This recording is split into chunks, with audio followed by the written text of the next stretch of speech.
Hey guys, I'm back for my second official video on my keto journey. So it's the 10th now of July, so it's been 10 days. It started on the 1st um, on this keto journey. I've been kind of busy. I haven't had a lot of time to do any extra reading. That's my fault. I kind of want to get back on that just to make sure I'm staying informed. Let's see some updates. So, first of all, staying on keto is a little harder than I had thought. I think I had mentioned in my last video, and maybe not, but that I had kind of weaned myself off of carbs and leading up to it, so I didn't go cold turkey into the keto diet. But I thought that might help me a little bit, and it has. But man, I get a lot of cravings for those carbs. I just really love like breads and cake, and I'm missing those quite a bit. But I have been really strict with my diet, and I haven't cheated. Um, I'm kind of focusing now, and I will say I was overwhelmed in the beginning trying to figure out the right percentage of fats and how fats to proteins to carbs and how that kind of summed out in my meals as far as how many ounces of this, how many ounces of that, and I kind of scaled it back. Um, and what I've done is I'm counting my net carbs, and so I'm real careful about what, if anything, that I eat that has any kind of carbs. And so just recently, I've found that I've had such cravings for something sweet that I've been looking into like Atkins type bars, and I found some Quest bars that they come out with 4 net carbs. And I was kind of intimidated on the back because I look at it and it's like 24 carbs, 24 grams of carbs, and then you gotta take away stuff that really doesn't matter, and it just kind of, it's like a mental game a little bit. And I think a lot of that of this uh, diet shift for me has been mostly mental. Um, I started at 236. The lowest I've got in these last 10 days was 226. I attribute some of that to the water weight that I'm going to be losing from the bloat that is associated with a carb-rich diet.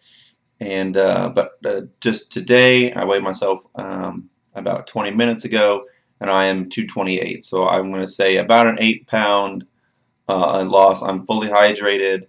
I've had 2 big meals today. Well, relatively big, but just kind of keeping it real simple for the first probably 30 days.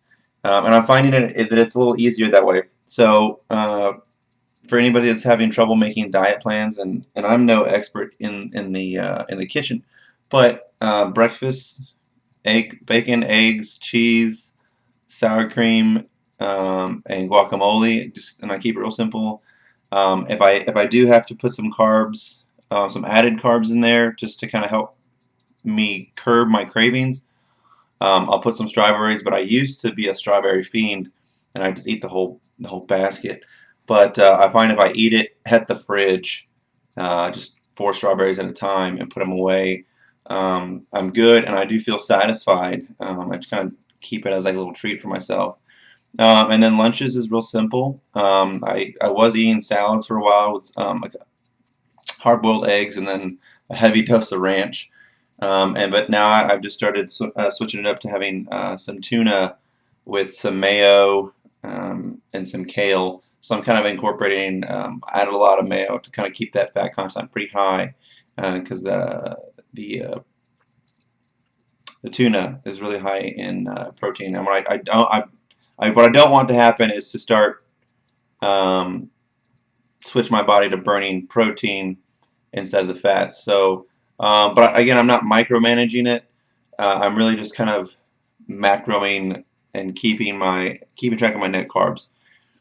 Um, Other benefits, I didn't really get the keto flu. Maybe it's still to come. Um, the only time I've actually felt really groggy was just this morning, but I think that's just at a late night.